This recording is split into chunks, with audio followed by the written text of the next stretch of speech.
It looks like the bar has been raised again. Pixiel, a Montreal game studio founded by ex-Ubisoft employees, is using civilian drones to photograph and scan the planet. The entire planet. They're aiming to reproduce the Earth in all its glory in their first video game, titled ReRoll. It's supposed to be a survival RPG, but without the focus on player versus player belligerence. Think DayZ, but without the jerks. Of course, players will be able to play the role of soldiers if they so choose, but there are also gardeners, hunters, engineers, the kind of people that soldiers need to help survive. Which will be the entire point of the game.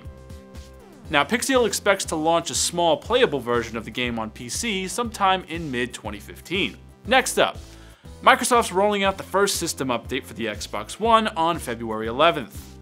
Some of the complaints they've claimed to address is the lack of access to content management.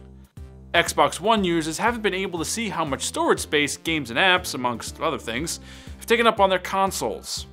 Also, they'll be actually able to manage their download queues, since my games and my apps will be separated. There's also the standard stability patches that every update in the history of the internet has had, so that's cool, I guess. More importantly though, Microsoft announced that another update will be coming on March 4th, just in time for Titanfall. Parties and multiplayer functions will be fixed, so hopefully it'll no longer be a hassle to organize parties on the Xbox One. And since we're already talking about Microsoft, let's take a minute to note that the new CEO, Satya Nadella, is exploding. On Twitter, anyway.